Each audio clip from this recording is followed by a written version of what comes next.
Shalom saudara dalam Tuhan. Saudara, hal semacam ini tidak dipahami oleh Juma. Mari kita simak cuplikan video yang berikut ini. Yang ingin saya pertanyakan, kalau konsep Kristen itu adalah sebuah kedikdayaan yang tidak diragukan kebenarannya, termasuk daripada Yesus mati di salib menebus dosa, kenapa orang-orang Yahudi mayoritas hari ini itu tidak menjadi Kristen? Mereka tidak memahami tentang konsep yang diajarkan gereja hari ini. Pernahkah saudara Erben bertanya, kenapa orang-orang Yahudi tidak menjadi mayoritas Kristen? Kemana kisah Yesus yang digaungkan di dalam Bibelnya orang Kristen? Kenapa tidak ada di dalam pengajaran kitab-kitab orang Yahudi? Alkitab mengajarkan akan tiba saatnya yang di bumi, di bawah bumi, di atas bumi, semua akan bertekuk lutut dan mengaku Yesus Kristus adalah Tuhan bagi kemuliaan Allah Bapa. Itu pasti terjadi. Tapi sekarang sejarah belum berakhir. Makanya Yesus menangisi Yerusalem. Kan itu kan Yerusalem dikatakan mengumpulkan anak-anak, tapi engkau tidak mau. Tapi pada saatnya akan terjadi. Nah, itulah tentang akhir zaman. Terus kemudian kenapa orang Yahudi belum percaya, atau di zaman Yesus tidak percaya? Yang percaya juga ada, tapi murid-muridnya. Maka berbahagialah orang yang percaya, kan disebut anak-anak Allah. Jadi anak-anak Allah ini yang percaya kepada anak tunggal Allah. Itu loh saudara-saudara. Orang Yahudi sekarang tidak percaya, jangan bingung. Sejarah lagi jawabannya. Saudara dalam Tuhan, langsung saja kita lihat video lengkapnya. Dan tentu banyak poin yang menjadi berkat dalam kehidupan kita. Mari kita belajar bersama. Setelahnya kita berikan komentar kita di kolom komentar. Dan mari kita mendukung Apologet Kristen dengan like dan juga share video ini, supaya menjadi berkat bagi banyak orang. Mari kita mulai tekan tombol like sekarang juga. Dan mari kita simak videonya. Setelahnya kita berkomentar di kolom komentar. Ya pasti jadi agama Batak. Tetapi karena Yesus katakan aku kebangkitan dan hidup, dan dia buktikan itu, maka saya percaya, saya jadi orang Kristen. Saya pikir itu dulu jawaban saya. Oke ya, thank you jawabannya, cuma nggak menjelaskan juga gitu. Dan ini menarik, kalau misalnya udah ketemu dengan maut Yesus ini, ngapain kabur? Ngapain kabur? Orang-orang lain menghadapi mautnya mereka, bahkan nggak nanggung dosa orang lain, mereka hadapi dengan gagah perkasa. Mereka tetap dalam maut itu gitu. Untuk apa? Untuk membayar dosa-dosanya.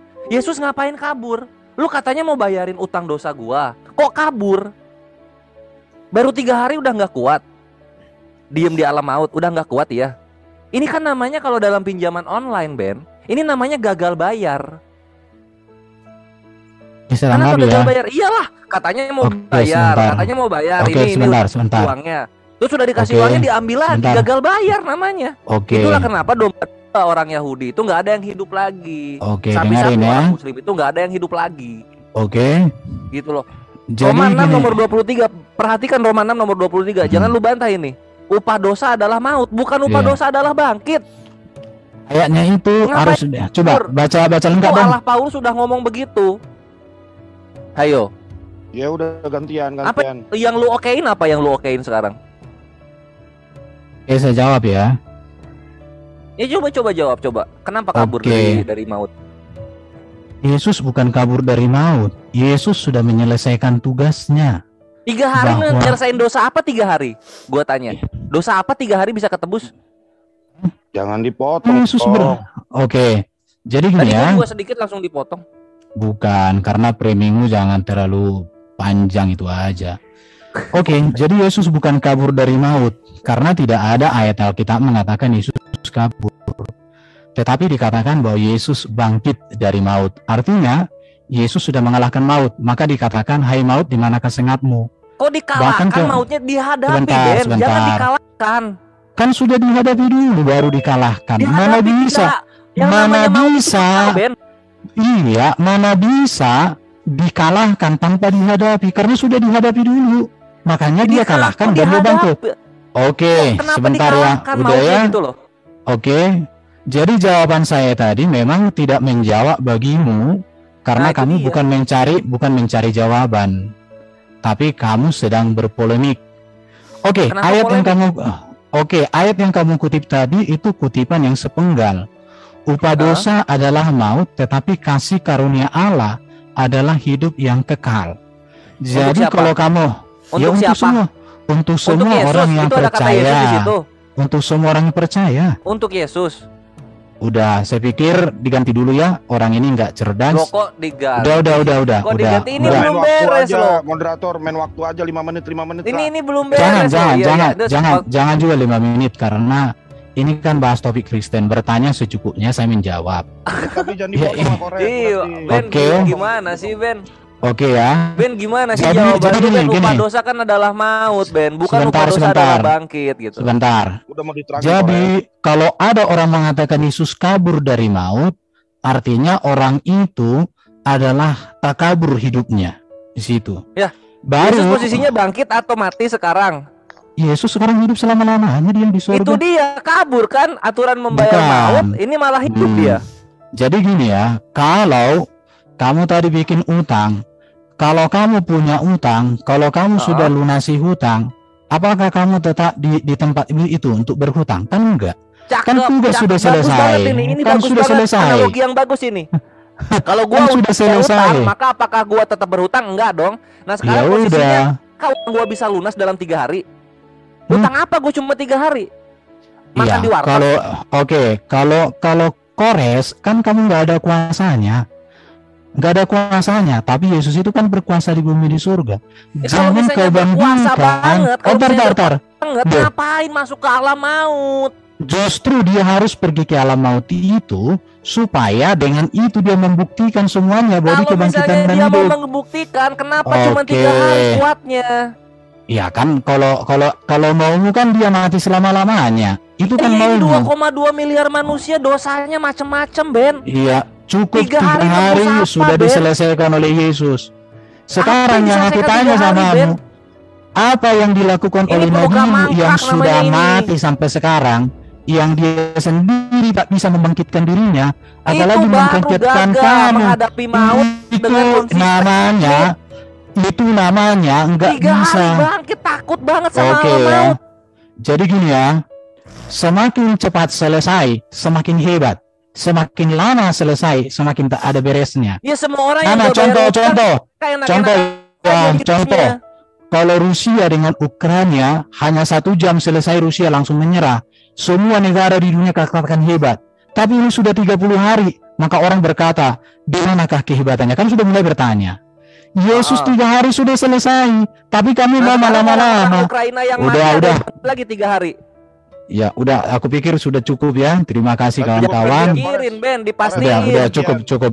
Ada Bang Pertanyaannya, Juma, ada Bang Juma. Yang dicukupi, Pertanyaannya, Ben.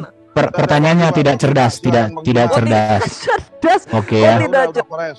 Ben. Maka dari itu Udah. gue bilang juga lebih gagah manusia-manusia Oke, lain. saya pikir Siksa terima kasih hidupnya ya. puluhan tahun, Ini ada- kemudian dia Oke. mati, nggak bangkit lagi Saya pikir untuk cukup ya. menghadapi mautnya. Daripada Kami, Yesus tolong yang di- propaganda menyatakan bahwa dia Udah, bisa udah, mati, tapi Gantian, mati Kores. Oke, cuma 3 hari, sudah ini apa cukup yang dibayar? ya.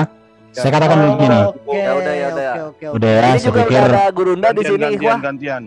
Salah Iya, Adi. siap. Ini oke. Jadi karena dari tadi saya tunggu apakah ada yang raise hand lagi, setelahnya ternyata tidak ada yang raise hand, maka saya Bang Juma biarkan. nih ada masuk nih Bang Juma. Lebih baik kita bikin diskusi aja antara ini mumpung ada Bang Zuma. Silahkan kita diskusi aja Bang, biar nggak ini Bang, nggak cuma satu arah gitu kan nggak enak juga kita. Enggak, lah Erben mau siap ditanya terus ini sama siapa aja. Jadi gini, asalkan mereka jangan memframing aku lah dia ini. Satu room ini kula dia ini. Kenapa rupanya? Kok jangan Ya. di frame semua pertanyaan, pasti ada Udah, Kores, Enggak udah lah, cukup, kalau- Kores. Kalau kayak gitu caranya diskusi kan itu nanti kalau saya kayak tanya gimana sih Quran juga pertanyaan nggak dengan memframing tuh kayak gimana sih? ya Udah, kamu udah nggak sadar. Berarti kamu ini udah penyakit jiwa Ini Bang kamu. Juma udah open mic nih Kores. Gua pengakuan jiwa. Iya. Udah Ya, penyakit kan, jiwa iya, kau kalau kayak Enggak, gitu. yang ada itu Masa gini nggak loh, yang sadar? ditanya baper gitu loh. Padahal mereka nantang untuk Udah ditanya cukup. itu. Tadi kan saya Oh, tawarkan itu kan angkat tema. Kok pada diem semua giliran ditanya gitu gitu. Ya, kalau makanya saya bilang angkat Iya, tema bener, aja. semua pertanyaan dibilang framing Nah, baper namanya itu, Kami, Ben. ini, si Angkat tema Bang aja, Juma angkat udah tema. Ini Ya, tema ya. Yuk. Enggak, temanya Erben menjawab kekristenan menurut pandangan Islam. Itu temanya. Erben menjawab. Menurut pandangan Ya. Islam. Menurut pandangan Islam tentang kekristenan lah. Oh maksudnya. gitu, siap. Oke. Ya. Nah, Ya, sekarang Ben, lanjut. berikutnya Ben. Enggak lah, udah Kores gantian dong. Ini udah open mic. Atau gini, biar Wes, enak, wes. biar terlihat ini, karena kan di sini banyak juga yang lain, dalam artian biar nggak satu arah gitu. Jadi nggak terlihat dalam artian kita dibiblosi di sini gitu loh. Jadi baiknya dua arah aja gitu, kita diskusi aja gitu. Enggak apa-apa juga, Mas Saladin Bang. Enggak apa-apa, si La Erben memang siap kok menjawab. Itu Bang Zuma Ya. udah open mic tadi. Silakan Bang aja Zuma. mereka berdua. Oke, baik. Assalamualaikum warahmatullahi wabarakatuh. Terima kasih Adinda Kores. Waalaikumsalam, Gurunda kami, Waalaikumsalam Panglima yang kami warahmatullahi cintai. Saya boleh duduk di kursinya, Dek? Tafadol Gurunda, waktu dan Silakan, tempat silakan. dan kursi sudah Baik. kami persiapkan. Terima kasih, Saudara Erben. Saya ingin bertanya kepada saudara, Kristen ini kan agama besar, ajarannya juga ajaran yang sudah dikenal, ya. Hanya saja tokoh-tokoh yang kemudian menjadi objek pembicaraan itu adalah tokoh yang pernah hidup di tengah-tengah Bani Israel. Yang ingin saya pertanyakan, kalau konsep Kristen itu adalah sebuah kedikdayaan yang tidak diragukan kebenarannya, termasuk daripada Yesus mati di salib menebus dosa, kenapa orang-orang Yahudi mayoritas hari ini itu tidak menjadi Kristen? Mereka tidak memahami tentang konsep yang diajarkan gereja hari ini. Pernahkah saudara Erben bertanya, kenapa orang-orang Yahudi tidak menjadi mayoritas Kristen? Kemana kisah Yesus yang digaungkan di dalam Bibelnya orang Kristen? Kenapa tidak ada di dalam pengajaran kitab-kitab orang Yahudi? Kenapa perjanjian baru tidak dibacakan, tidak diajarkan di dalam sinagoge, tempat ibadahnya orang Yahudi hari ini? Ada apa saudara Erben dengan itu semua? Silakan. Mengapa orang Yahudi tidak menjadi orang Kristen? Pertanyaan yang sama sebenarnya bisa dialamatkan juga kepada orang Islam. Mengapa orang Yahudi tidak beragama Islam? Bahkan Salah. orang-orang sebentar. Salah. Bang, Loh. salah kalau Anda mengambilkan perumpamaan. Kenapa orang Dengar Arab tidak menjadi dulu. Islam? Nah, itu baru benar. Enggak juga. Ya, karena kejadian Islam Bentar itu dulu. bermula dari ajaran Kamu Nabi kok Muhammad jadi anak SAW. bentar, Jadi kamu Anda kok jangan jadi mengambil anak TK perumpamaan yang tidak terus? selaras. Mau diskusi Oke. dengan profesormu lah, jangan kamu anak TK kamu. Kalau Oke, Anda kalau- mengambil Islam, berarti harus Kan merujuk sebentar. kepada baginda Rasulullah Muhammad SAW. Sebentar. Di mana? Enggak, saya luruskan. Enggak Di mana juga. Islam itu Udah, sebentar dibawa oleh dulu. baginda Rasulullah Muhammad SAW. Oke, sebentar ya. Udah. Oke, silakan. Jadi jangan Oke. ambil contoh Islam. Enggak sepadan. Pada tahun pertama sampai tahun 300, kekristenan itu memang teraniaya, termasuk juga dianiaya oleh orang Yahudi, bahkan juga dianiaya oleh bangsa-bangsa Romawi pada waktu itu. Karena kekristenan menjadi agama negara, itu terjadi tahun 300-an, 301 di Armenia setahu saya. Jadi banyak juga orang-orang Yahudi yang menjadi Kristen. Tetapi kemana mereka? Mereka teraniaya. Yahudi yang sekarang itu adalah Yahudi yang sudah diaspora kemana-mana. Bahkan Yahudi yang ada di Israel sekarang itu baru 19 berapa itu? 48 atau 6 berapa itu? Bahkan lebih dulu Indonesia. Jadi kalau belajar sejarah, belajarlah secara utuh. Tetapi yang bisa saya pastikan adalah murid-murid Yesus itu adalah orang-orang Yahudi. Bahkan kitab-kitab Yahudi untuk kitab PL sejak semula itu sudah digunakan oleh gereja sebagai acuan gereja dalam pengajarannya, bahkan sampai hari ini disatukan. Tapi justru di dalam Muslim, kitab-kitab terdahulu itu semuanya nggak ada. Dengan kata sudah dipalsukan. Jadi bro, kalau pertanyaannya seperti itu, mengapa ya? Karena mereka menolak Yesus. Bahkan dalam pemahaman kami, penolakan mereka terhadap Yesus mengakibatkan mereka terusir dari Yerusalem. Makanya tahun 70 kan, bait Allah kan itu dihancurkan. Bahkan waktu itu orang-orang Kristen banyak teraniaya. Jadi kekristenan itu tidak pernah memberitakan Injil dengan mengangkat pedang, mengintimidasi, mengancam, tidak. Tapi kekristenan itu memberitakan Injil dengan prinsip Kristus, itu kasih. Dan lagi yang juga, di dalam kekristenan tidak ada paksaan untuk menjadi orang Kristen, tidak ada. Cukup hanya diberitakan. Jadi kalau orang Yahudi tidak menjadi orang Kristen karena memang kekristenan nggak memaksa, itu dikembalikan kepada mereka. Tapi Yesus katakan, ingatlah tanda-tanda akhir zaman, ketika pohon ara telah bertunas, itu menunjuk kepada orang Yahudi. Orang Yahudi nanti akan melembut. Makanya sekarang ini sudah mulai banyak orang-orang Yahudi yang percaya kepada Yesus. Tapi mungkin Yahudi di Israel sangat minim. Tapi Yahudi di Amerika, Yahudi di Asia, Yahudi di negara-negara lain itu banyak yang jadi Kristen. Tapi Yahudi di Yerusalem, di Israel sana memang mereka sangat minoritas. Oke, saya pikir sudah cukup itu. Ya, saya tanggapi ya, Bang. Jadi begini, ketika sahabat saya mengatakan tentang konsep Kristen hari ini itu tidak diterima oleh orang-orang Yahudi karena tidak ada paksaan terhadap agama Kristen, mungkin itu ada benarnya. Tetapi coba kita melihat konsep. Ini yang saya tanyakan, konsep manusia, Tuhannya mereka kemudian dikatakan menjelma menjadi manusia. Apakah karena konsep ini sampai mereka tidak terima menjadi Kristen, atau memang karena tidak dipaksa? Ya, jadi ini bukan mengenai paksa ataupun tidak. Ini mengenai konsep. Apakah konsep itu bisa diterima oleh mereka atau tidak? Misalnya, bagaimana kemudian dikatakan Hasem, Tuhan mereka dilahirkan oleh manusia, yang kemudian diembeli itu adalah firman. Nah, saya melihat sampai hari ini itu melirik pun tidak. Praktisi Yudaisme melirik pun tidak terhadap konsep Kristen hari ini. Nah, habis itu bisa juga dilihat daripada surat-surat Paulus. Bagaimana kemudian Paulus itu bersuratnya bukan kepada orang-orang Yahudi, tapi bersuratnya kepada orang yang di luar daripada ruang lingkup pengajaran Yesus pada masa itu. Tapi begini, Saudara Erben, saya cuma ingin ada titik temu aja.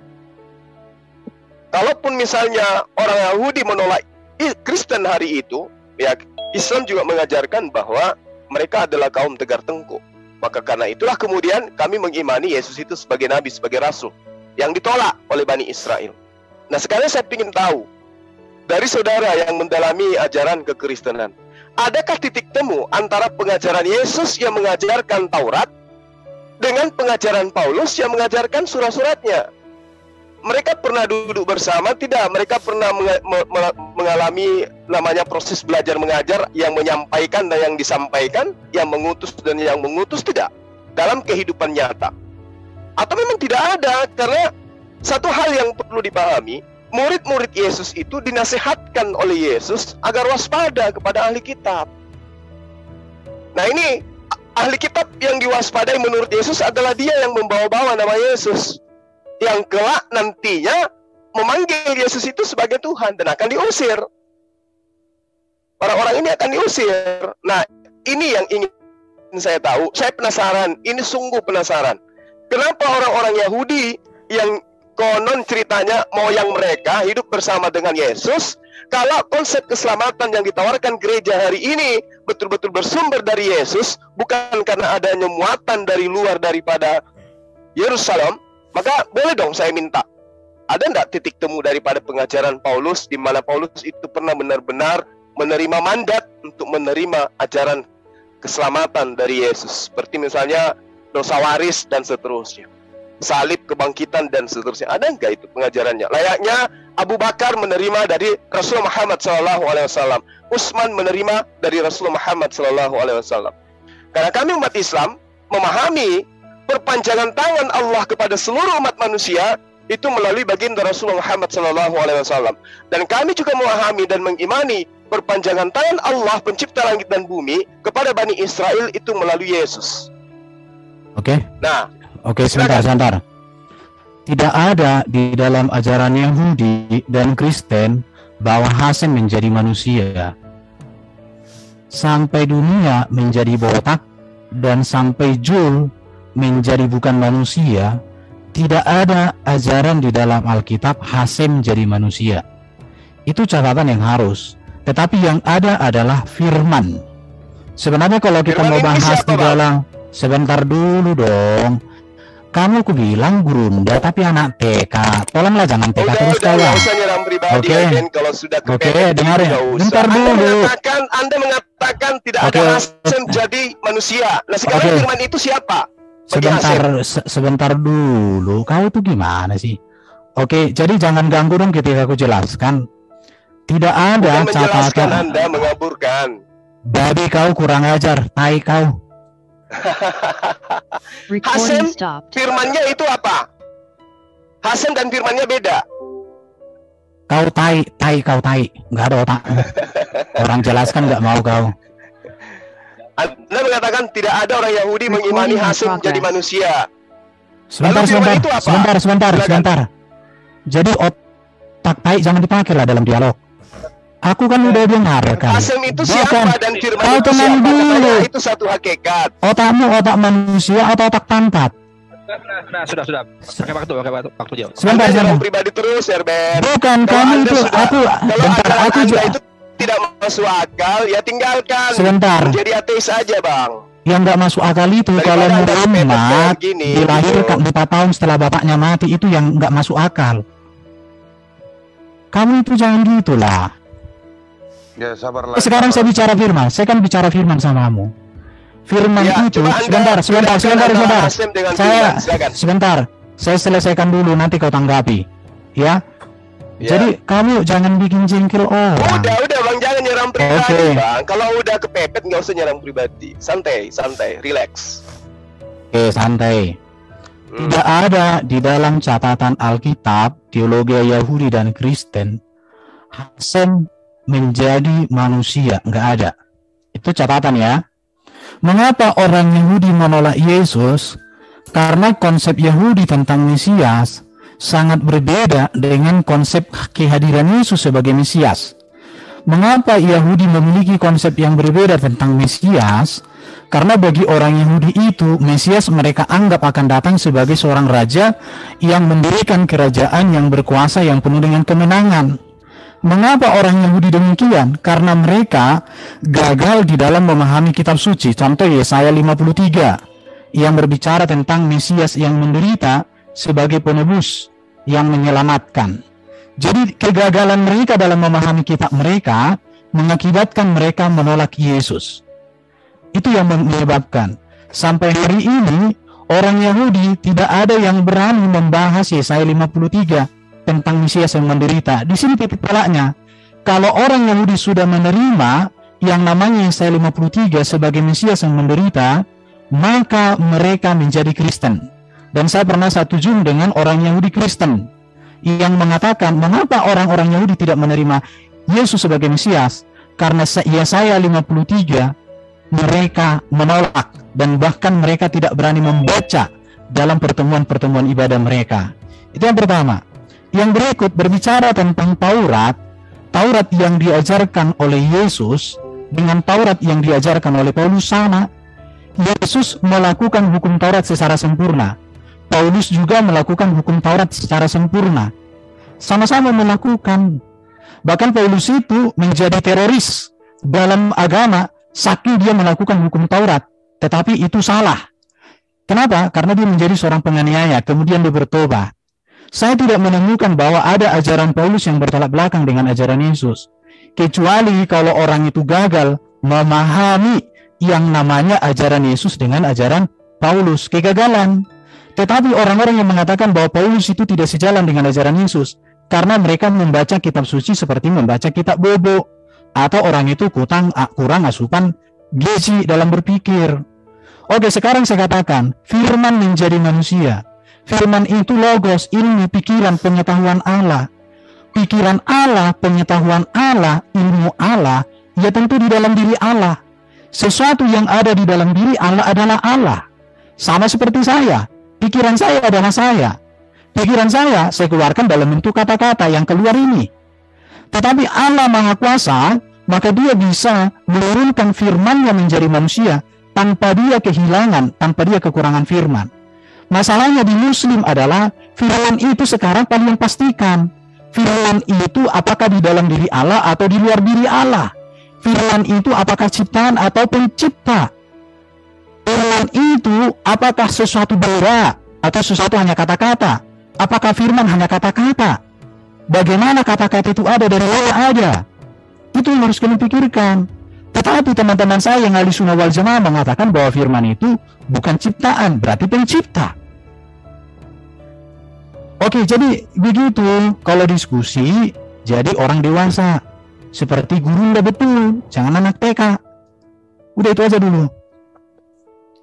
Oke, makasih. Jadi Anda tidak sedikit pun tidak menyentuh apa yang saya pertanyakan terkait dengan benang merah antara pengajaran Yesus dan juga Paulus. Apakah mereka bertemu secara fakta yang bisa dibuktikan, sedangkan Paulus mengaku dipilih sejak dari kandungan ibunya. Lalu kemudian ketika saudara mengatakan Paulus itu tidak bercacat di dalam melaksanakan hukum Taurat, faktanya dia menganiaya, dia menzalimi, dia membunuh, bahkan kemudian dia melarang orang bersunat. Anda mengatakan tidak bercacat. Itu satu poin. Kemudian ketika sahabat saya mengatakan bahwa bukti daripada orang-orang Yahudi itu tidak mau memahami tentang Mesias yang adalah Yesus, mereka tidak mau membahas Yesaya 53 kata Anda. Mohon maaf saya harus katakan, tidak ada setitik pun di dalam pemahaman mereka, dalam teori ataupun praktek keagamaan orang Yahudi, yang kemudian disinyalir indikasinya Tuhannya akan nuzul menjadi manusia. Kalau Anda ingin lebih jauh memahami tentang Yesaya 53, silakan Anda baca Yesaya 9. Jadi kisah yang diceritakan di dalam kitabnya Bani Israel yang sudah terjadi masa lampau, Anda jadikan sebagai nubuatan. Ini kerjaan Paulus. Ini kerjaan Paulus. Makanya aku bilang tadi, tunggu, sabar. Ini bertanya atau apa ini? Ya enggak, saya enggak bertanya, saya hanya menemukan bahwa Anda itu tidak bisa kemudian menguraikan titik terang antara Yesus dan Paulus. Sebentar, sebentar. Di mana Paulus melarang orang Yahudi bersunat? Boleh tunjukkan? Galatia 5. Oke, Galatia 5 itu disebutkan apa?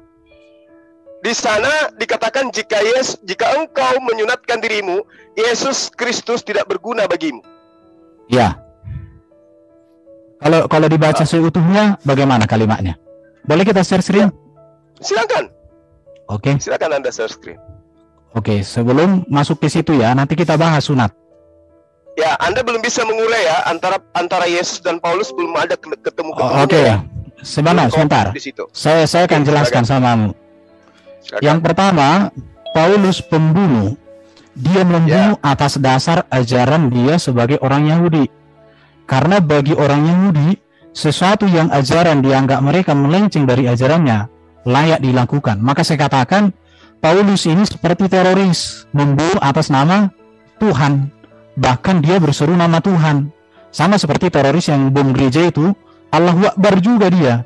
Seperti itulah Paulus. Tetapi Paulus kemudian sadar. Oke, supaya kalian langsung mengerti. Ya. Jadi, oke, yang berikut saya tadi sudah tegaskan, tidak ada Hasem Tuhan Allah itu jadi manusia, baik dalam teologi Yahudi dan Kristen. Tapi kamu ulang-ulangi. Coba sekarang kau buktikan di mana ada data Alkitab Tuhan menjadi manusia, ada kalimatnya begitu. Tolong tunjukkan Jumlah, di mana ada? Oke. Justru begini. Sebentar, datanya supaya ada datanya, maka Oke, sudah. Kenapa orang Kristen Sebentar dulu. Kemudian orang Kristen ketika Yesus mengatakan aku dan Bapa adalah satu. Coba. Sebentar. Aku dan Bapa adalah satu. Oke, nanti saya bisa jelaskan itu. Sebentar. Berarti ketika kamu mengatakan Tuhan menjadi manusia dalam ajaran Kristen, sebenarnya kamu tidak berbicara data Alkitab, tetapi kamu berbicara data framing.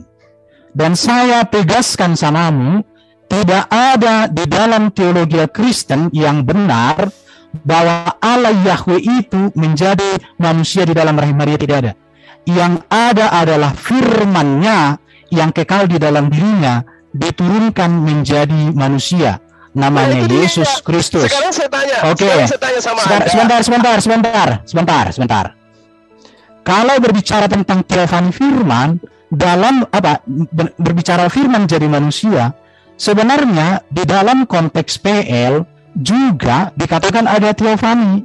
Di dalam pemahaman teologi yang Kristen, bahkan orang-orang Yahudi juga, itu adalah firman Allah yang mengambil rupa manusia. Makanya Abraham, bahkan ketika Musa, itu yang suara dari pohon, dikatakan Tuhan berbicara dari pohon. Kalau di Quran, kalau di Alkitab Tuhan berbicara dari semak-semak.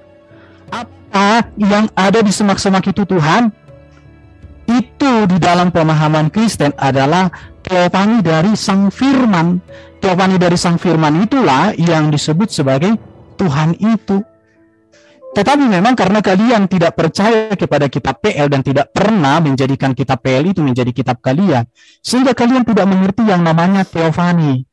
Gak usah Sebentar. Jadi dengar dulu. Saya jualan obat karena aku tahu kalian semua sakit.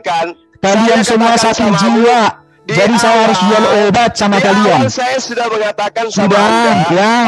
Sebentar. Hari ini tidak pernah menganggap Yesus itu siapa-siapa buat mereka. Catat itu. Dengarkan ya. Sebentar dulu. Yang harusnya membuat Anda malu. Sebentar. Lalu kemudian Anda mengatakan sebentar. Anda baca Yohanes Sebentar 1, dulu. Saudara Erben. Sebentar. Mulanya ada Dengar firman dulu. itu bersama-sama dengan Allah dan sebentar firman itu ya. adalah Allah. Firman itu adalah Allah. Lalu yang menjadi manusia siapa? Firman. Berarti yang menjadi Allah adalah, yang menjadi Yesus adalah Allah. Tidak begitu cara berpikir Kristen. Itu data. Sebentar. Bisa nggak saya jelaskan?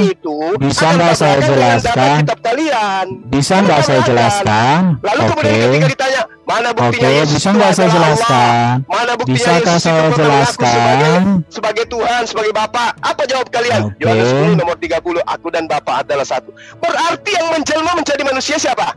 Bapa. Tidak ada seperti itu. Sekarang Anda uraikan dulu, aku dan Bapa adalah satu, itu maksudnya apa? Saya harus jawab semua apa yang kamu ocehkan. Nggak ada yang kamu Sebentar. Sebentar dong. Semua pertanyaan saya. Bukan, saya tidak ada mengaburkan. Sekarang Kamu kan sakit. Sebentar. Gini. Sebentar. Biar teratur Bang Erben.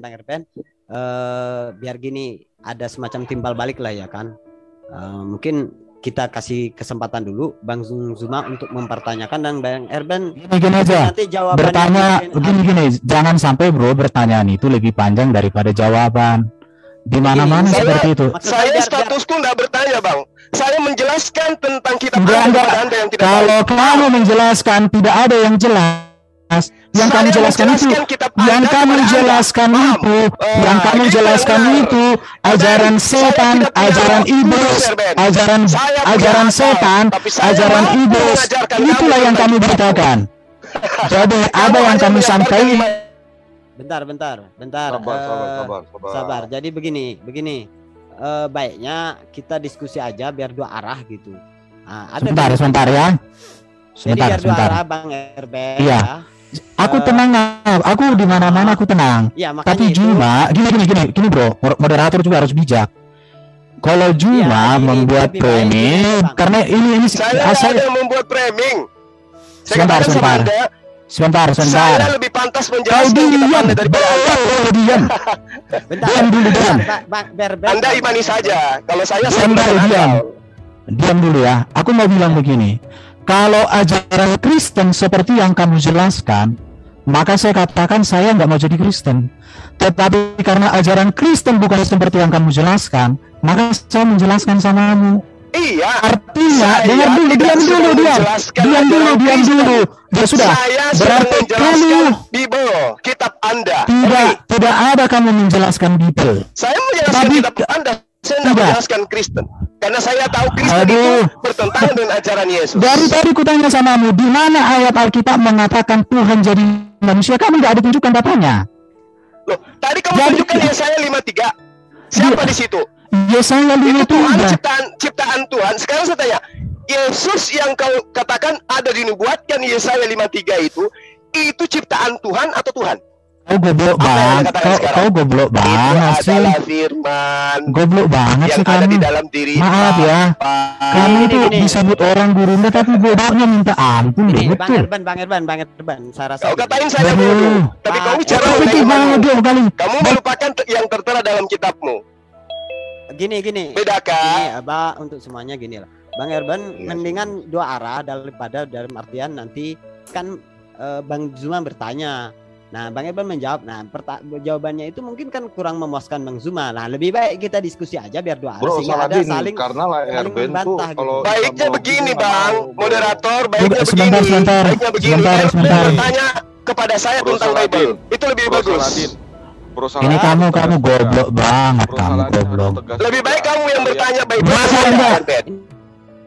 Dah, itu Erben emosi banget. Mending diganti aja Sebentar, Erben kalau sebentar. emosi. Kok Sebentar. kata-katanya kasar, Bukan, udah kasar. bukan. Erben, kamu lebih Oh, pantas tanya aja. Bible ke saya. Sebentar Iya, ya. mending gitu aja. Kalau Ajaran saya bertanya Alkitab. iman, Sebentar, baru sebentar. cocok. Sebentar. Semua ajaran Alkitab yang diklaim Zuma adalah ajaran Alkitab. Bagi kami orang Kristen itu ajaran setan. Itu ajaran Udah, iblis. aja Berarti kau dialognya. Jangan katakan pakai Itu dia. Bible itu Silakan ajaran lanjut lagi. Iya. Ya, syukurlah. Akhirnya kamu Jadi paham. kalau Ya, syukurlah. orang Muslim percaya bahwa ajaran Kristen seperti yang disampaikan Zuma, maka saya katakan kalian Muslim Saya percaya kepada berdasarkan ajaran Bible. setan dan iblis. Sekarang saya Nah, validasi kau sama berdasarkan Mus. Bible, setan. Sekarang Udah. sekarang saya ini aja kita Kamu bahas kalau- suatu topik, Erban. satu topik. apa kamu bodoh juga kamu lagi? Hei, Erben, kalau kamu nerocos Oke. terus, nggak gantian, kamu itu siapa? Gitu loh, gantian. Makanya yang aku bilang enak. Bang, dia pantasnya bertanya Bible ke saya. Ada, waduh kasihan banget kamu. Kalau saya Semua, materinya jadi bertanya gini ya. tentang iman Kristen, baru tanya kamu. Tapi kalau bertanya Bible, sekarang- tanya ke sekarang. saya, Erben. Sekarang saya tanya sama kau. Mm-mm. Bagaimana baginda Muhammad lahir setelah 4 tahun bapaknya meninggal? Datanya silakan. Oke, Di- saya share video. Ditampilkan, jangan berasumsi. Oke, saya share video. Video sudah Video ada resmi. pada masa itu. Jantungan kau toh. Ada kameramen pada saat itu. Ada bu data di dalam video itu. Jantungan dia langsung. Ada kameramen pada saat itu. Udah saya Langsung jantungan. Langsung. Gila dong. Silakan lo tunjukkan datanya, silakan. Saya jawab, saya jawab. Itu berawal dari narasi riwayat dari namanya itu Al-Waqidi dan Ibnu Sa'ad. Ibnu Sa'ad itu menempatkan kematian dari Abdullah itu pada saat Hamzah itu berumur 4 tahun. Itulah sebenarnya keracunan di situ. Ini video ya. Kehamilan 4 tahun. Ini terjadi ada siaran langsung nih di TV orang Arab. Ini TV orang Arab ya. Kalian nonton aja ini. Ini ada di TV orang Arab. Debat langsung nih. Ada profesor dari Al Azhar di sini. Ben, kamu kok goblok dari dulu nggak pinter-pinter sih, Ben. Itu profesor dari Misiri Pak yang ngomong. Bang Erben, tunggu dulu. Ya, saya mau Tadi kan jawab ya, sudah saya mau dijawab. jawab. Jadi kamu Ya. diam dulu, kamu dengarkan Jawab apa dulu. yang dijawab. Saya jawabannya. tunjukkan dulu dong datanya. Udah, saya udah nonton itu, Itu ngaco. Nah, ini ya, jadi mau jawab. Mana ada ngaco datanya ada di situ orang sesama Muslim debat kok. Sebentar. Aduh, dengar dulu Saya lah. jawab dulu. Nanti kalau kamu dengar terima nggak apa-apa, tapi dengar dulu kan, gini. Jadi itu berawal dari riwayat yang dari Ibnu Sa'ad dan Al-Waqidi. Keduanya itu menempatkan waktu kematian Abdullah itu pada saat Hamzah berumur 4 tahun. Sedangkan di dalam riwayat yang sama itu kan Abdullah dan Abdul Muthalib itu kawinnya sama waktunya, sehingga dianggap itu kelahiran dari Rasulullah SAW dan kelahiran dari Hamzah itu bersamaan. Tapi di dalam narasi yang sama juga itu kematiannya Abdullah itu nggak berlangsung lama setelah Hamzah itu lahir. Di situlah kebingungannya. Tapi ada masalah penting di situ. Dia itu yang oleh Ibnu Sa'ad dan Al-Waqidi itu tidak bersanad. Dan itu kemudian dikomentari juga oleh siapa? Oleh Ibnu Katsir, oleh At-Tabari dan sebagainya. Dan mereka semua sepakat bahwa ini tidak bisa dipercaya. gitu ya. Itu jawaban singkatnya seperti itu. Silakan yang lain. Dalam video itu ada seorang dokter yang lulusan dari luar. Ada juga tokoh muslim dan mereka berdebat. Jadi udah. Saya butuh gini. data. Saya butuh data. Layaknya ketika saya menjelaskan kepada kamu, anak Ahasia lebih tua 2 tahun dari ayahnya Yoram. Saya ada data 2 Tawarik 21 nomor 5. Itu data. Kau takut toh? Takut toh? Tawarik 22 nomor 1 sampai 2. Anak lebih tua 2 tahun dari bapaknya. Itu data namanya. Nah sekarang kau tunjukkan video. Astagfirullahaladzim. Islam itu bukan data apaan itu? Video dari Arab kayak dari mana kayak kita acuan kita nggak ke sana, ada acuannya. Saya juga bisa bikin yang kayak gitu-gitu, Erben. Tapi ini data di dalam kitabnya Bani Israel yang kalian ambil, ya. Saya tanya sama Anda, di dalam 2 Tawarik 21 nomor 5, 2 Tawarik 22 nomor 1 nomor 2, anak lebih tua 2 tahun dari bapaknya sendiri. Ada datanya. Buka Bible-mu. Sekarang mana datanya yang sesuai dengan video dalam Al-Quran? Ada nggak? Surah apa ayat berapa? Sebentar. Di dalam video itu yang berbicara itu sudah ada. Kenapa sih aku nggak dengerin dulu ya? Teman-teman muslim. Jangankan video, manusia pun bisa diedit menjadi Tuhan. Kalau hanya pemberitaan hoax gitu, kawan. Oke, udah. Gitu. Kembali. Jadi gini ya, supaya Juma ini hanya ngerocos aja ya kau. Jadi saya gini, kalau kamu tertawa itu menunjukkan bahwa kamu itu Yesus kawin menurut berparatering. Ayo, Pak Diku dipakai boleh enggak? Kalau kamu sebentar. Oke, kalau kamu kawan yang tadi. Kalau Kristen ditinjau dari mana asal usulnya itu tadi, kembali ke sana. Apakah Yesus dengan Paulus itu pernah duduk bersama? Belum kita temukan loh dari tadi. Data Alkitab tidak ada memang memberikan waktu Yesus masih di dunia bahwa Paulus itu duduk bersama dengan Yesus, tidak ada data. Tetapi kalau Paulus dipanggil oleh Yesus dengan cara yang ajaib, itu dinyatakan. Siapa Dan yang Paulus dikatakan di dalam Kisah Para Rasul, tulisan Lukas. Siapa penulisnya Kisah Para Rasul? Lukas. Dari mana Lukas tahu? Iya, Lukas itu kan tahu pelayanan bersama Paulus dan para rasul itu jelas. Iya, tahu dari mana? Tahu dari mana? Sebentar dulu ya. Jadi Lukas ini kan seorang dokter. Dia mendampingi Paulus dalam pelayanan. Dia juga mendampingi para wakilnya Paulus. Bentar dulu, aku kan lagi jelasin. Kalau kamu ya. Jadi bagi kami orang Kristen, apa yang dituliskan Lukas itu kebenaran. Kenapa? Karena dia adalah terlibat dalam atau orang yang sangat dekat dengan peristiwa. Jadi bukan ditulis setelah ratusan tahun atau bukan katanya, tapi apa yang dilihat faktanya. Di situ baru kalau berbicara tentang apa ajaran Paulus yang sejalan dengan Yesus. Yang pertama ya, berbicara tentang bahwa Allah itu Esa. Surat-surat Paulus sangat banyak menegaskan tentang keesaan Allah. Itu yang pertama. Yang kedua, sama-sama menekankan tentang ajaran kasih kepada Tuhan dan kasih kepada sesama. Yang berikut tentang perkawinan itu monogami loh. Ajaran Yesus, ajaran Paulus tentang perkawinan itu monogami, bahkan tidak boleh perceraian, itu jelas. Baru ajaran Paulus dengan ajaran Yesus sejalan dalam hal apa? Contoh, tidak membenarkan namanya peperangan, angkat pedang untuk memberitakan Injil. Etika dan moral yang diajarkan Yesus itu disampaikan, diteruskan oleh Paulus. Kalau kamu persoalkan masalah sunat, di dalam ajaran Injil tentang sunat yang dibicarakan Yesus, tidak ada dikatakan bahwa orang non-Yahudi harus disunat. Jadi gini, orang Muslim seringkali gagal memahami sunat. Kenapa? Karena di Quran sendiri tidak ada ajaran sunat itu seperti apa. Bahkan kata sunat tidak ada. Menurut saya, Juma terlalu berani berbicara sunat kepada orang Kristen, karena di Quran sendiri tidak ada kata sunat. Itu yang harus kamu tahu.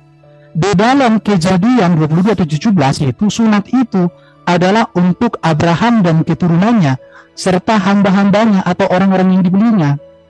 Kami orang Kristen bukan hamba Abraham, maka kami tidak wajib disunat. Tetapi kalau orang Yahudi, dengar dulu. Tetapi orang Yahudi dimanapun itu mereka disunat, dan mereka itu disunat bukan pakai kampak. bukan disunat pada usia tapi usia 8 hari. Poinnya Bang, poinnya. Adalah ajaran Paulus sejalan dengan ajaran Yesus. Oke, baik. Tetapi kalau kami mengatakan tidak sejalan karena kamu tidak pernah untuk memahami ajaran Paulus. Bentar, Bang Erban, di mute dulu Bang Erban. Jadi kita berganti ke Bang Zuma, termasuk tadi Bang Zuma tentang masalah bahwa sunat adalah tidak ditemukan dalam Al-Quran, padahal kan ada milah Ibrahim di sana. Silakan Bang Zuma. Jadi gini, sahabat saya bukannya mengecilkan apa yang Anda paparkan. Tapi lagi-lagi ya, Anda tidak bisa membuktikan pengajaran Yesus itu bahwa Paulus ini, pendiri Kristen ini, itu pernah semeja, sebangku, sekelas dengan Yesus. Kalau kemudian Anda mengatakan Lukas, tapi apa buktinya? Hanya katanya, tidak bisa kayak begitu. Untuk membenarkan sebuah ajaran harus terbukti dengan akurat. Kalau Anda ingin mencari titik kebenarannya. Kalau Anda mengatakan sama-sama, bukan hanya kesamaan aja yang menjadi patokan untuk menyatakan sesuatu ajaran itu benar atau tidak. Masalahnya di sini adalah Yesus itu sebagai sumber. Dan Yesus berpesan kepada muridnya agar tidak ke bangsa lain. Nah, coba lihat. Ketika Anda mengatakan ajaran Anda adalah ajaran kasih, tidak ada perintah di dalam pengajaran Yesus tentang kekerasan. Anda lupa Matius 10 nomor 34, Lukas 12 nomor 51, Lukas 12 49, Lukas 19 27. Itu aja dulu. Akan tetapi semua seteruku ini yang tidak suka aku menjadi rajanya, bawalah mereka kemari dan bunuhlah mereka di depan mataku. Sekiranya Yesus berhasil menjadikan Yerusalem itu semuanya menjadi muridnya, ini yang terjadi, bro. Sayangnya muridnya cuma 11, 12, itu pun satu berkhianat. Andai saja Yesus berhasil menggalang kekuatan di tengah-tengah pemerintahan Romawi pada saat itu, ini yang terjadi. Sedangkan tidak terjadi, ya kita lihat bagaimana penjajahan di atas muka bumi. Jadi itu Anda harus pahami, jadi kasih itu bungkus, bawa pulang. Itu nggak berlaku. Kemudian ketika Anda mengatakan tidak ada ajaran sunat di dalam Al-Quran, A'udzubillahi minasyaitonirrajim, bismillahirrahmanirrahim. Tsumma auhayna ilaika an ittabi'a millata Ibrahim hanifan wa ma kana minal musyrikin. Perintahnya jelas, ikuti ajaran Ibrahim. Apa ajaran Ibrahim? Salah satunya sunat. Itu kenapa dikatakan ajaran Ibrahim? Kenapa dikatakan dinul? Kenapa dikatakan din? Kenapa dikatakan milah Abraham? Karena perintah sunat itu datangnya dari Allah. Berarti ajaran, berarti kalamullah, berarti perintah dari Sang Pencipta. Nah, perintah dari Sang Pencipta kepada Abraham inilah diperintahkan kepada baginda Rasul Muhammad SAW untuk mengikutinya. Apa ajarannya? Sunat. Jadi poinnya sunat. Itu. Ketika dikatakan oleh Yesus, aku mengenal muridku, muridku mengikuti aku dan mendengarkan aku. Yang mengikuti Yesus sunat, yang muridnya harus sunat. Yang tidak sunat, murid palsu. Hanya di mulut mengatakan murid, tapi pada kenyataannya pembangkang. Lalu kemudian ketika Anda mengatakan Paulus itu adalah pengikut, dia dipilih, dia pernah didatangi secara ajaib. Kawan, Paulus mengaku dipilih dari sejak lahir. Murid-muridnya ya itu tidak pernah mengaku dipilih dari sejak dalam kandungan. Paulus mengaku dari sejak kandungan dipilih. Tapi kenapa pengajarannya, seluk-beluk kelakuannya, perilakunya, kesehariannya tidak pernah bersama dengan Sang Mesias, selayaknya Harun dengan Musa? Kenapa? Ada apa? Sementara Yesus memperingatkan murid-muridnya, waspada kepada ahli Taurat, waspada kepada orang Farisi, orang Saduki. Siapa dia? Itu yang perlu kamu pahami. Karena itulah kemudian saya ingin membantu Anda memahami jejak di mana bisa kita temukan Paulus pernah bertemu dengan Yesus mengajarkan tentang konsep jangan bersunat. Kalau kau bersunat, Yesus Kristus tidak berguna bagimu. Sementara Yesus sendiri mengatakan, ya, pengikutku adalah mereka yang melakukan pekerjaan yang aku lakukan. Yesus sunat, Yesus sujud dalam beribadah, nyembah hanya kepada satu Tuhan.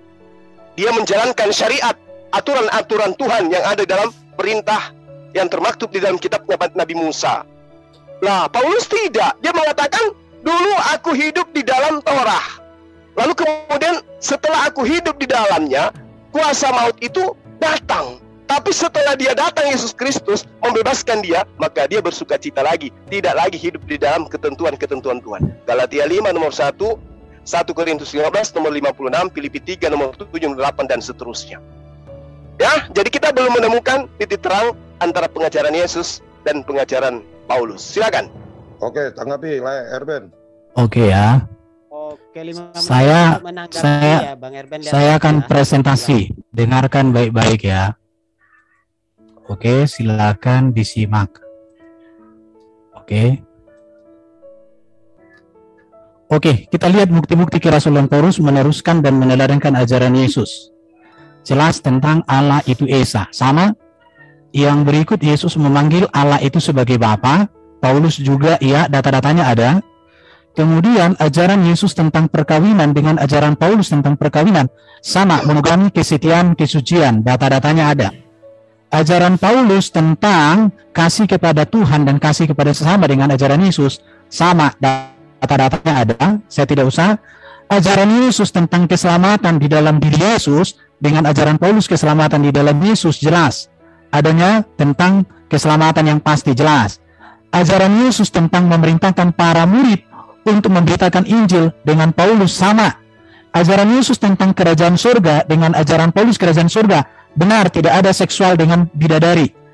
Jelas ya. Ajaran Yesus bahwa seorang utusan Yesus dalam memberitakan Injil diperlengkapi untuk mengadakan kuasa dengan Paulus sejalan. Ajaran Yesus itu berpusat pada topik kerajaan Allah. Paulus juga demikian. Ya, kita lihat. Ajaran Yesus mengatakan bahwa Bapa telah menyerahkan kuasa kepada Yesus sebagai hakim yang adil dari zaman. Jangan kenapa misalkan Paulus. Itu ya, sekarang saya tunjukkan lagi secara cepat. Karena ini waktunya terbatas. Saya tunjukkan lagi sama kalian. Ini ya. Kita lihat apa. Kalau bicara sunat, di dalam Quran tidak ada kata sunat. Mila Ibrahim itu tidak jelas apa itu mila Ibrahim. Saya juga bisa katakan mila Ibrahim kurban. Tapi kurban yang bagaimana? Sunat dalam kitab ajaran Paulus, Paulus itu tidak menentang sunat. Tetapi bagi Paulus sunat itu memang tidak menyelamatkan.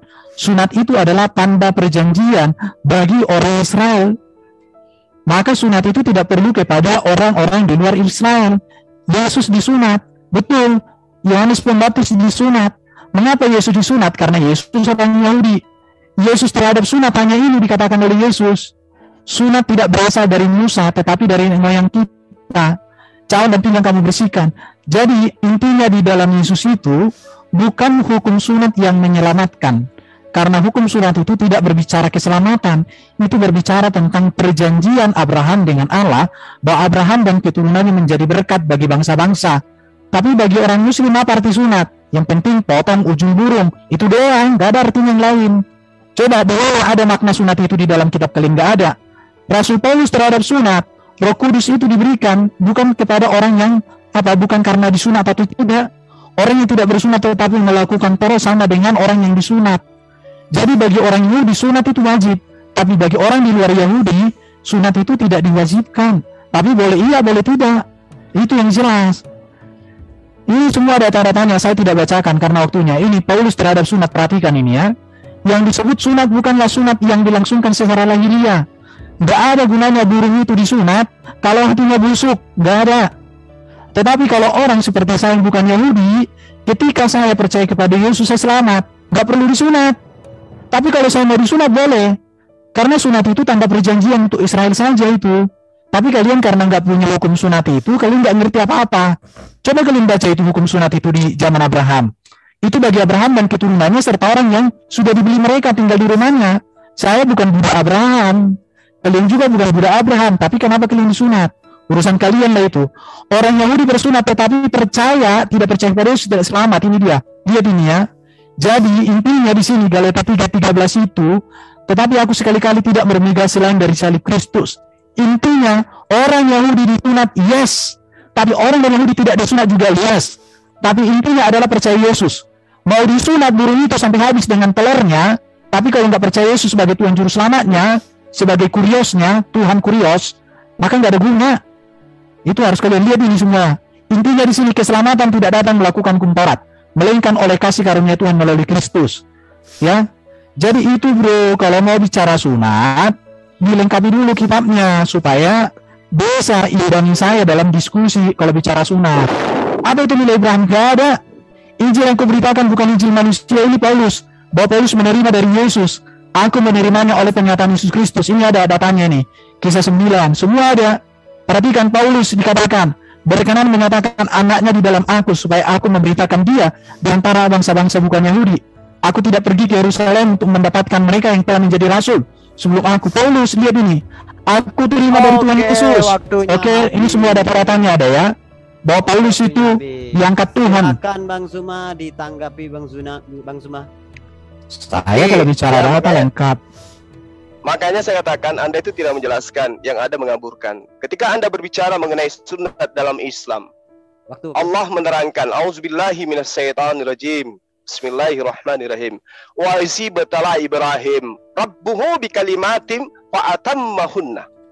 Qala inni ja'iluka linnas imama. Jadi ini kepada seluruh umat manusia. Qala wa min zurriyyati. Qala la yanalu ahdiz zalimin. Hanya orang-orang yang zalim yang tidak berlaku janji Allah kepada mereka. Artinya, orang-orang zalim ini ketika diperintahkan bersunat, ya mereka menganggap sunat itu bukan apa-apa. Itu orang zalim, dan orang zalim itu kekal di neraka. Ayat ini sudah sangat jelas menerangkan. Ingatlah ketika Ibrahim diuji Tuhannya dengan beberapa kalimat, lalu dia melaksanakannya dengan sempurna. Dia Allah kemudian berfirman, sesungguhnya aku menjadikan engkau sebagai pemimpin bagi seluruh umat manusia. Kemudian Ibrahim berkata, dan juga dari anak cucuku. Allah berfirman, benar, tetapi janjiku tidak berlaku bagi orang-orang yang zalim. Jadi janji Allah kepada Abraham tidak berlaku bagi orang-orang zalim memang. Mana orang zalim itu? Orang zalim yang diterangkan oleh Allah di dalam kitab Kejadian nomor 17 pasal 14. Orang-orang yang tidak menyunatkan dirinya harus dihukum, harus dibasmi karena tidak menepati janjiku. Ini adalah perjanjian kekalku. Itu data. Kalau data, saya nggak perlu tunjukkan yang kayak data-data kayak begitu tadi. Tapi cukup teman-teman pahami. Ya, data ini sangat jelas. Kemudian ketika Al-Quran menerangkan perintahnya ikut kepada millah Abraham, berarti harus ikut kepada Nabi Abraham. Dalam konsep kalam, dalam konsep perintah kepada Abraham tentang apa yang dititahkan Allah kepada dia dan keturunannya secara turun-temurun. Nah, kemudian kita sanggah apa yang diterangkan oleh pengikut Paulus barusan. Di dalam kitabnya Yesus, Torah, Kejadian, Imamat, dan seterusnya, di situ diterangkan begitu bagaimana detailnya tentang sunat. Inilah perjanjianku yang harus kamu pegang, perjanjian antara aku serta keturunanmu, yaitu setiap laki-laki di antara kamu wajib disunat. Keturunan secara turun-temurun, Kejadian 17 nomor 10. Lalu kemudian keturunannya Abraham, Lukas 2 nomor 22, disunat Yesus. Imamat 12 nomor 3, pada hari ke-8 haruslah dikerat daging kulit khitan anak laki-laki. Itu yang terjadi terhadap konsep pemahaman Ibrahim, keturunan Abraham dari silsilah Yakub, Ishak. Coba kita bandingkan. Nah, ini kita bandingkan nih orang yang kemudian melakukan pengajaran yang tidak berkesuaian dengan ajaran Yesus. Galatia 5 nomor 2. Sesungguhnya aku Paulus berkata kepadamu, jikalau kamu menyunatkan dirimu, Kristus sama sekali tidak akan berguna bagimu. Ini Paulus dapat ilmu dari mana? Sementara Yesus sendiri mengatakan di dalam Matius, tidak setitik pun dihilangkan meskipun yang paling terkecil di dalam hukum Taurat sebelum langit bumi lenyap. Jikalau kamu menyunatkan dirimu, Kristus sama sekali tidak berguna bagimu. Paulus tahu ini dari mana? Setidaknya saudara Erben bisa menunjukkan perkataan Yesus kepada Paulus. Tapi mana perkataan itu? Harusnya Paulus mengatakan, kalau Yesus berkata kepada Paulus. Paulus kemudian menyampaikan, Yesus berkata, jikalau kamu menyunatkan. Tapi ini tidak. Paulus sendiri yang berkata. Kedudukan Paulus tinggi mana dengan Yesus? Tapi kalau kemudian saudara Herben mengatakan, itu kan untuk kami yang non-Yahudi, ya sudah, berarti Anda harus menelan. Anda bukan pengikut Yesus. Karena pengikut Yesus kudu wajib hukumnya mengikuti apa yang kemudian Yesus ajarkan kepada Bani Israel. Makanya Yesus mengatakan, waspadalah, waspadalah, waspadalah. Waspada kepada siapa? Bukan kepada bangsa Arab, tapi bangsa Bani Israel itu sendiri. Nah, Paulus ini siapa? Bani Israel, katanya sih. Demikian. Oke, tanggapi lah Herben, silakan. Berarti Juma ini nggak menyimak apa yang kusampaikan tadi. Sebelum saya membahas sunat itu, saya mau katakan ayat yang kamu kutip tadi dari sini, ini berbicara ketika Yesus datang nanti di hari zaman ini, bro. Akan tetapi semua seteruku itu yang tidak suka aku menjadi rajanya, bawalah mereka kemari dan bunuhlah mereka di depan mataku. Memang nanti ketika Yesus datang kali yang kedua, dia akan menjadi raja segala raja, dia menjadi hakim yang adil. Yang namanya hakim itu tentu menghukum orang yang berdosa, memasukkan ke neraka. Dan itu yang terjadi di situ, namanya hakim. Kalau hakim itu memasukkan orang berdosa ke surga, itu namanya bukan hakim, bro. Itu ece-ece itu. Jadi bertobatlah kalian yang menolak Yesus, itu maksudnya di sini. Kalau nggak bertobat, maka akan dicampakkan. Bukan di masa zaman Yesus ini dilakukan, tapi ini berbicara tentang akhir zaman. Masalahnya di sini, bro itu kan kurang suka membaca utuh. Sekarang saya tunjukkan sama kamu, bro, tentang sunat dalam konteks Abraham ini datanya. Jadi kalau kamu percaya dengan kitab yang kamu sebutkan tadi itu, kamu baca baik-baik, baca pakai mata, bukan pakai mata kaki. Sunat pertama kali dibicarakan dalam Alkitab peristiwa Abraham, yaitu sebagai tanda perjanjian kepada Abraham sebagai bangsa yang diberkati Tuhan dan menjadi berkat bangsa-bangsa. Itu jelas. Inilah perjanjianku, setiap laki-laki di antara kamu harus disunat, betul. Perhatikan, Yesus orang Israel disunat, Paulus orang Israel disunat, semua orang Yahudi disunat. Setiap laki-laki di antara kamu turun-temurun. Masalahnya Juma, kamu keturunan Abraham enggak? Kalau ada, mana silsilahmu? Baginda Muhammad aja masalah keturunan Abraham belum ada kesepakatan di Muslim, bro. Baik yang lahir di rumahmu maupun yang dibeli dengan uang dari salah seorang asing, tetapi tidak termasuk keturunanmu kalau sudah dibeli. Kami belum dibeli Abraham, bukan orang Yahudi. Orang yang tidak disunat, yakni laki-laki yang tidak dikerat kulit katanya, maka orang itu harus dilenyapkan dari antara orang-orang sebangsamu. Jadi ini perintahnya. Kalau saya kan bukan tinggal di bangsa Israel sana. Kalau saya di Israel, saya disunat. Karena saya harus mengikuti peraturan mereka. Saya nggak di Israel. Aku di Indonesia, aku di tanah Batak, aku orang Batak. Dia telah mengingkarinya. Jadi bro, kalau kamu membaca, baca teliti. Kamu kan guru enggak? Anak TK kamu, bro. Kamu bilang tadi apa yang kujelaskan ini mengaburkan buatmu. Kenapa? Karena kamu mau kesesatan ajaran iblis yang kau ajarkan itu didengarkan orang. Saya ketika aku datang, semua ajaran iblis yang kamu sebarkan tentang kekristenan itu saya kaburkan, bila penting saya lenyapkan. Itulah tujuan saya berbicara di sini, bro. Di situ ya, baru dikatakan orang-orang Yahudi tidak bersunat dilenyapkan. Betul. Makanya orang Yahudi dimanapun sampai hari ini disunat. Tapi kalau bukan orang Yahudi nggak perlu disunat, bro. Itu dia, makanya harus jelas. Jadi bro Juma, saya katakan gini, kamu kan suka mengajarkan Alkitab secara salah. Kenapa? Karena kamu nggak pernah membaca, kamu nggak ngerti namanya hermeneutik, berbicara konteks dekat, konteks jauhnya. Yang penting kamu comot, kamu nggak tahu latar belakangnya. Aku heran lihat kamu. Makanya supaya kau layak jadi gurunda, kau harus jadi muridku dulu, bro. Kalau kamu sudah jadi muridku, maka kamu layak jadi gurunda. Karena banyak murid-murid aku yang sudah lulus. Akhirnya mereka panggil aku gurunda. Tapi aku bilang, jangan panggil aku gurunda. Cukup Juma, gurunda TK, aku bilang. Jadi bro, saya katakan begini ya. Jadi kalau berbicara sunat, tadi di dalam Quran itu, ikut mila Ibrahim. Ibrahim itu kok dengar-dengar itu katanya disunat pakai kampak. Ya kalian disunat pakai kampak lah kalau gitu. Gak begitu cara belajarnya juga. Mila Ibrahim itu apa saja, apakah hanya sunat? Sunat itu seperti apa, kalian paham nggak? Kalau kalian mengerti sunat itu seperti yang ayat baca tadi, ayat yang mana menjadi acuan kalian disunat, sehingga kalian disunat berapa hari gitu ya.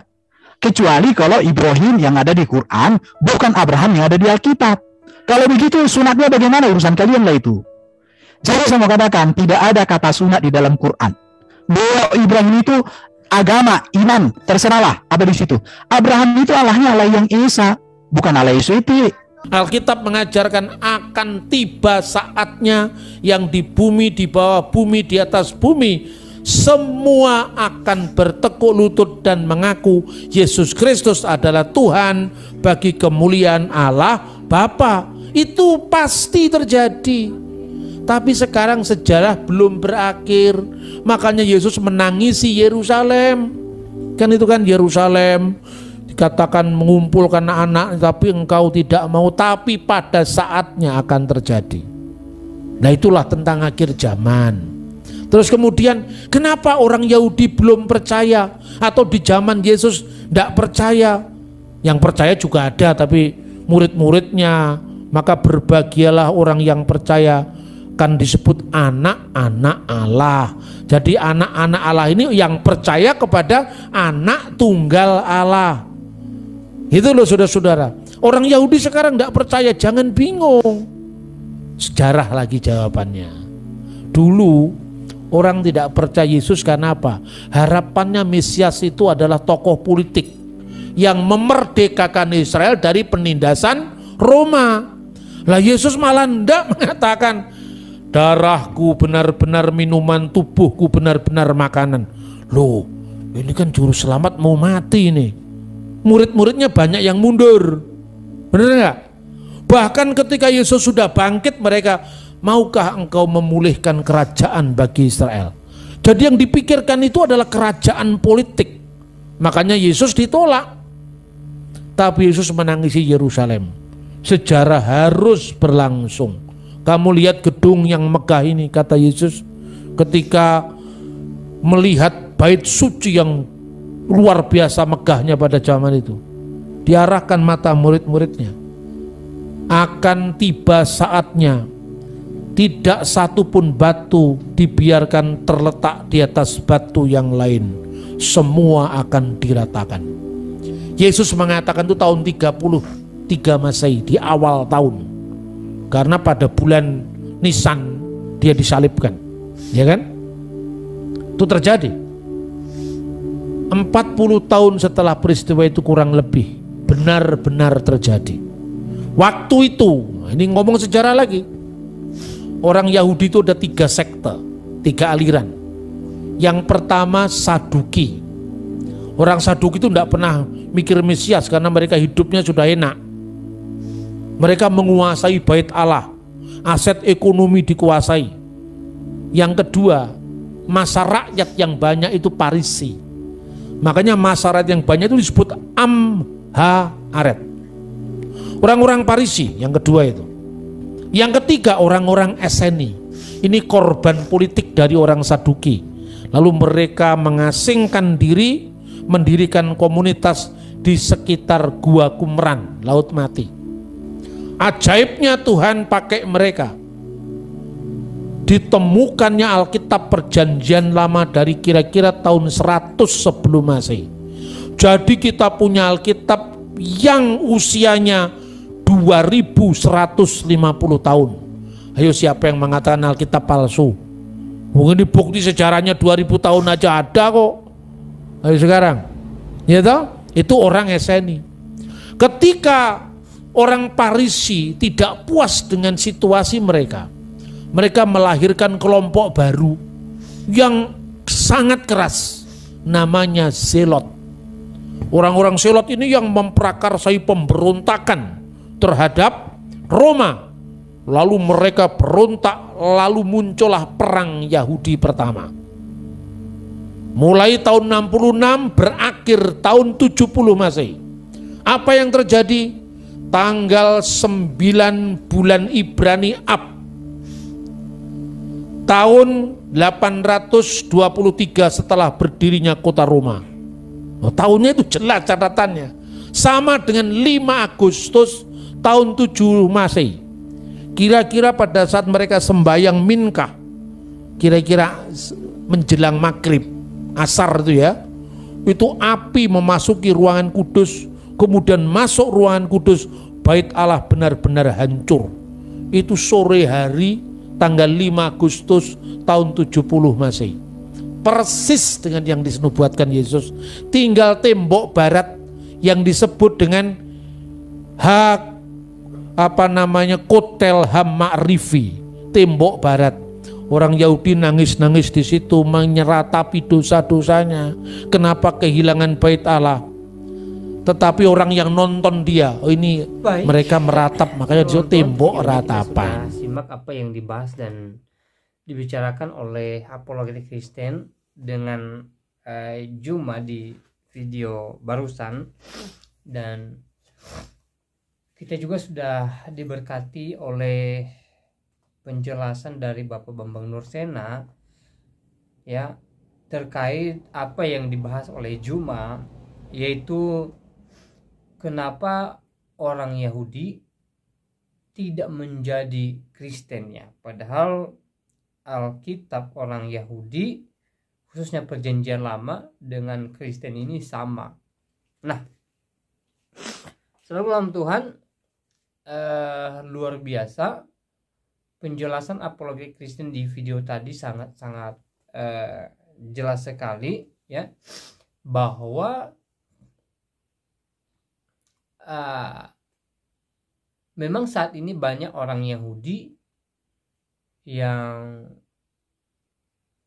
belum percaya kepada Yesus Kristus ya. Mereka masih berpegang pada prinsip Perjanjian Lama ya.